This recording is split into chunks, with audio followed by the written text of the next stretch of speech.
Ayun. Mega love shoutout sa magandang araw, sa magandang gabi sa ating lahat. Ayan, nakikita nyo ang ating thumbnail. Pero may nagreaksyonan po. Ito yung nire-reaksyonan ni Sangkay, pang ilang beses na dalawa. Ito rin po yung nireaksyonan ni Boss Jubilito. Yun, ang kumakalat na picture. Ang kumakalat na picture ni Joy at ni Fran nabang natutulog na nasasakyan. Sino po ang nag-selfie? Nag-selfie? Sino po ang kumuha ng picture nito? Sila ba nag-selfie? Or inabuso? Kinuhaan ng picture?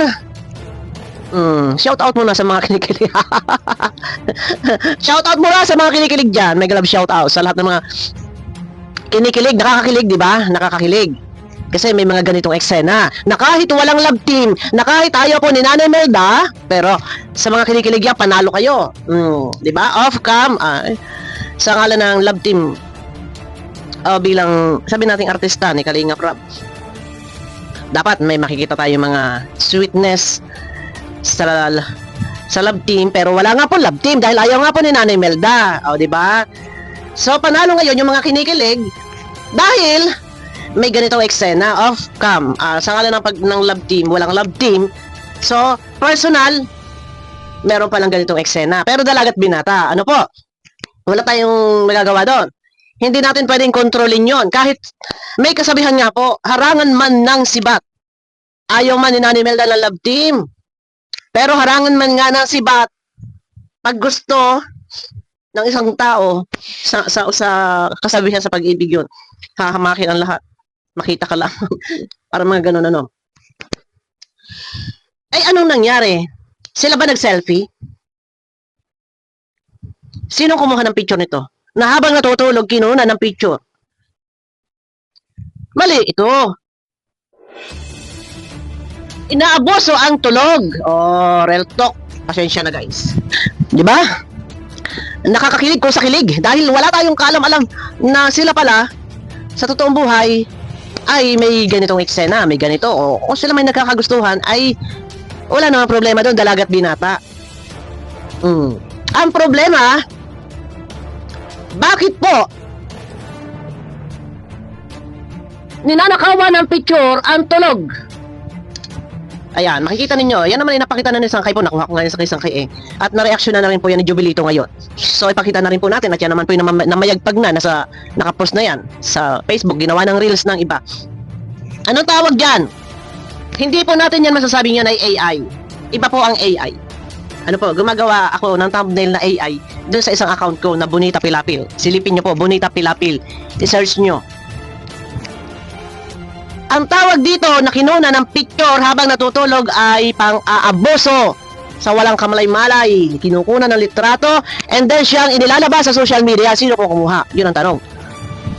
At ano na lang po ang iisipin ng mga tao? Ano na lang po ang iisipin ng mga sponsor? Na pinag-aaral ng sponsor tapos may eksena ng ganito nakikita. Sa bagay, ilabas po natin relasyon magjowa kung sila magjowa. No problem yun. Dalagat binata, natural, nag-iibigan. Dumaan tayo sa mga ganyang ganap. Ano po? Dumaan tayo sa mga ganyang ganap. Ang aking pinupunto dito, alam natin na ayaw ni Nanay Melda. Alam natin na wala ang Franjoy. Alam natin na may mga sponsor. Hindi ba natin naisip na maaaring makasira ito kay Joy kapag nakita ng mga sponsor dahil alam ng mga sponsor na wala ang Franjoy. Alam ng mga sponsor na ayaw ni Nanay Melda. Kung meron mang ganito nga, wala nga problema, dalagat binata. Personal nila. Ito, maggayunan. Kanila na yan. Bakit po ninanakawan ng picture at siyang nilalabas sa social media? Na walang respeto. Inaaboso nyo. Hindi nyo iniisip kung ano ang sasabihin ng tao. Ano ang sasabihin ng sponsor. Ano ang sasabihin na lang ng tao?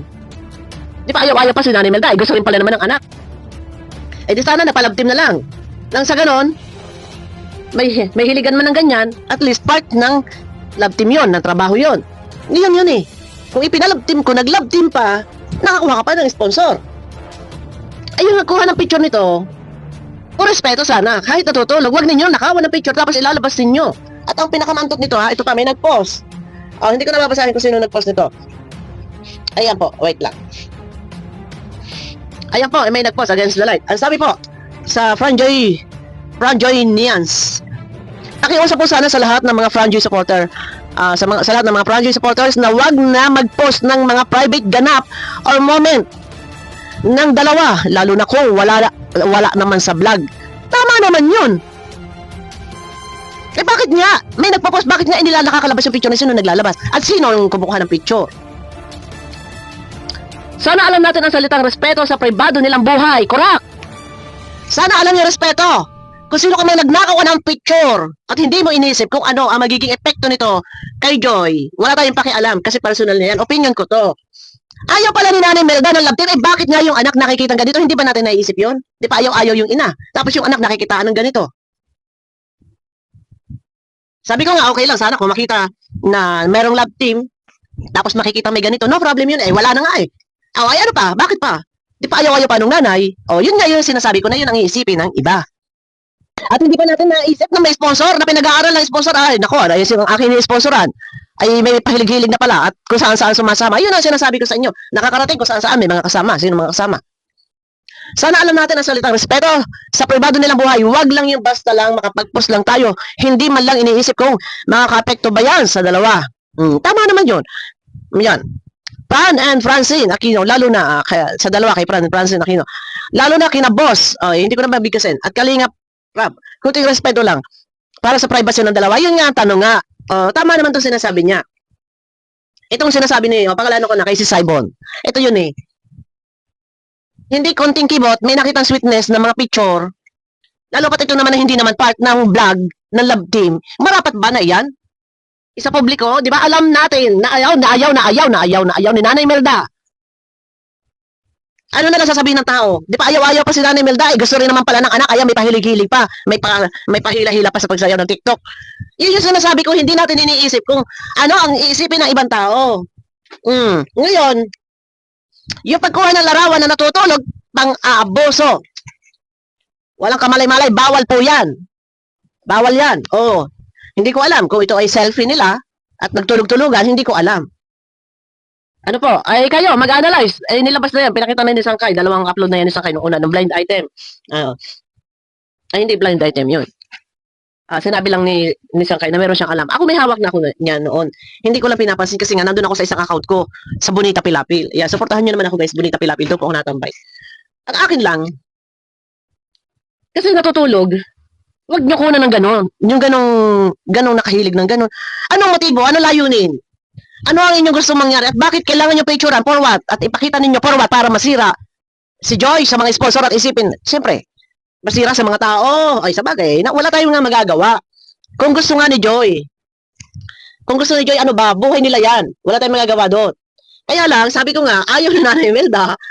Di ba? Alam natin, walang Fran Joy. Alam natin yan. And then, sa likod ng lahat, sa kabila ng lahat, meron palang ganito. At pinipicturean ng tulog. Tapos ilalabas. Ano na lang, kawawa naman ang mga sponsor kung ganito. Tapos ngayon, ito ha, confirm ha. May nagtanong. Tinanong kung totoo ba raw ito. Confirm ito ha. Ayoko lang magbigkas ng pangalan. Meron tayo sa kasama dyan na reaktor na nagmamalasakit.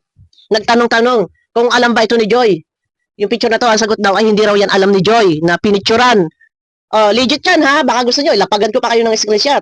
Kung sino ang nagtanong-tanong, nag-research, nagtanong-tanong kung alam ba raw yan ni Joy. Hindi daw alam ni Joy. So, ibig sabihin, sa madaling salita, may mga abusado na nasa paligid ni Joy.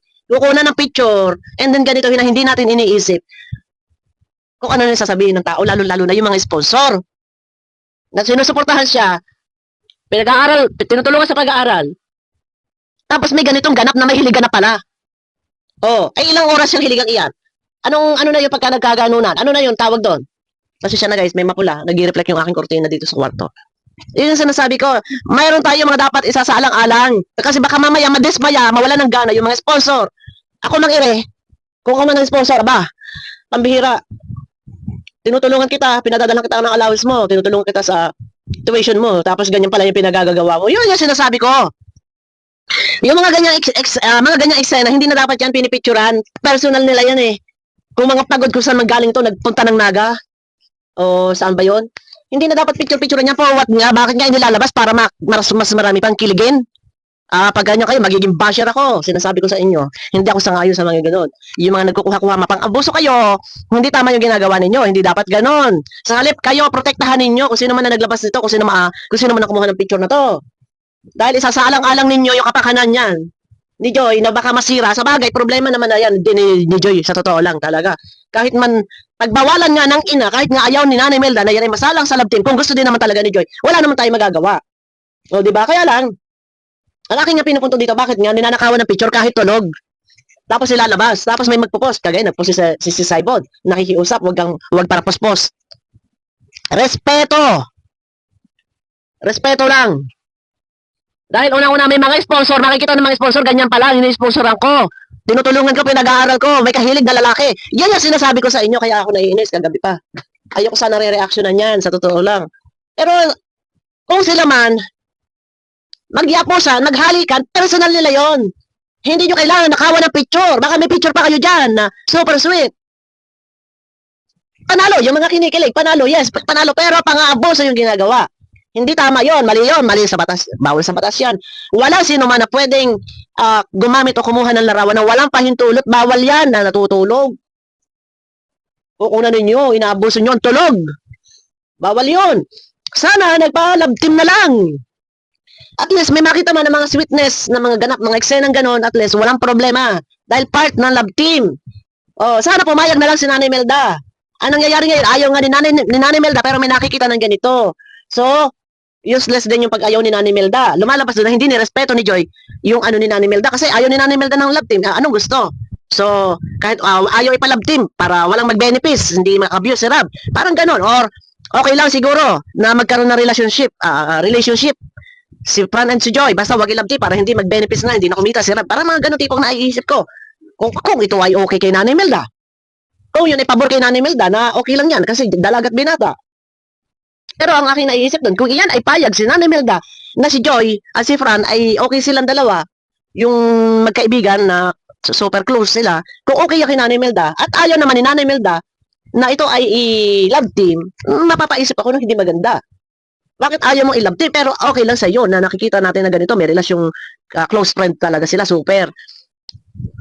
Tapos pagdating sa kay Rab, ayaw, ano ibig sabihin? Dahil para hindi na makagain ng views si Rab, may content si Joy, yun yung maaari nating maisip doon. Kung yun ay payag si Nanay Melda or alam ni Nanay Melda itong nangyayaring ito. Kaya nga, yung mga nasa paligid, hindi kayo dapat para nakaw-nakaw ng picture na ganyan. Tapos ipopost ninyo. Huwag sasabing AI yan. Iba ang AI. Pag ayan, blurred yung picture niyan, ang AI super smooth yung skin. Pag kayo gumamit na isang picture, isinalang nyo sa AI, i-edit nyo doon, mag-iiba yung mukha, pwede nagkikis. Smooth yung skin nun, hindi blurred yun. Kaya nga AI. Ano ba ibig sabihin ng AI? Yun ang inaano ko. Kasi, mayroon tayong dapat sa salang-alang. Dahil unang-una, may mga nagsusupport yan na sponsor. Baka mawala ng gana. Ako nang iray ko ako sponsor. Sponsoran ko, tinutulungan ko, pinag-aaral ko, ang sinusuportahan ko, may kakiling na lalaki. Walang naiinis guys, pasensya na. Kung sa kilig-kiligin at meron ganitong mga eksena. Pero hindi po, wag apasuhin. Wag picturean na natutulog. Okay lang yung nakita natin na sweet sila, na nagtitiktok, hinihila niya, si Fran. Okay lang yun no problem yun Kasi alam nila yung ginagawa niya. Alam ni Joy yung ginagawa niya. Nag-TikTok siya, nakaset up yung camera. Tapos sinila niya si Fran. Alam niya, pero yung ganito, nakawan ninyo ng ganito, ng picture na pang-abuso sa tulog. Hayaan niyo! Huwag niyo i-picture kahit maghalinga pa yan dyan, kahit kung anong gawin nila dyan. Huwag niyo picturean. Kasi yung napanood natin sa TikTok, yung hinihila ni Joy, yung hinihila yung kamay ni Fran, for content yun sa TikTok Content. Gumawa ng isang video, ini-upload sa TikTok. Gumawa. Alam niyo, nag-gets niyo? Gumawa. Ibig sabihin, alam niya yon, ginawa nila yon for content. In-upload sa TikTok. Pero, yung tulog na nakawan nyo ng picture, hindi na maganda. Ano na lang din po sasabihin niya ng iba? Kasi ayaw nga ni Nanay Melda ng love team Pero kung alam ni Nanay Melda itong nangyayari ito, at sila ay alam ni Nanay Melda na talagang super close itong dalawang ito, mapapaisip tayo, alam mo pala na meron sila. Ay bakit ayaw mo ipalove team? Para for what? At ayaw niya ipasalang kay Rap, ayaw ipakontent kay Rap. Pero alam niya na meron, kung alam lang. Yun lang akin. Hayaan natin sila. Nahirapan ako. Hayaan natin sila. Huwag natin anuhin. Huwag natin nakawan ng mga picture. Kasi nga sabi ko nga sa inyo, yung nakikita natin mga short clip, sa short video clip, content yun. Gumawa ng isang video para i-upload sa TikTok. Ang tawag doon, content. Alam niya yun, ginawa niya yun. Walang masama doon kasi ginawa niya yun. Pero yung ganito, na nanakaawan ninyo ng picture na tulog, hindi maganda. Ingat. Sino ba kumuha nito? Tsaka hindi pati dapat, talent yan ni, si Joy talent ni Kalinga Prab. Beneficiary ni Kalinga Prab. Beneficiary ni Kuya Andy. Bakit kung saan-saan pati nagsasama? Kung saan-saan nakakarating? Dapat focus ka lang ning kay kay Kuya Rab mo. O, para yung sponsor ba, ang tiwala, buo. Pasensya na kayo guys, advice ko. Sabihin natin bilang ate na. Kasi hindi din maganda talaga sinasamantala. Ang daming mga picture na naglalabasan. Wala tayong pakialam doon. Pero dito lang ako na kasi tulog eh.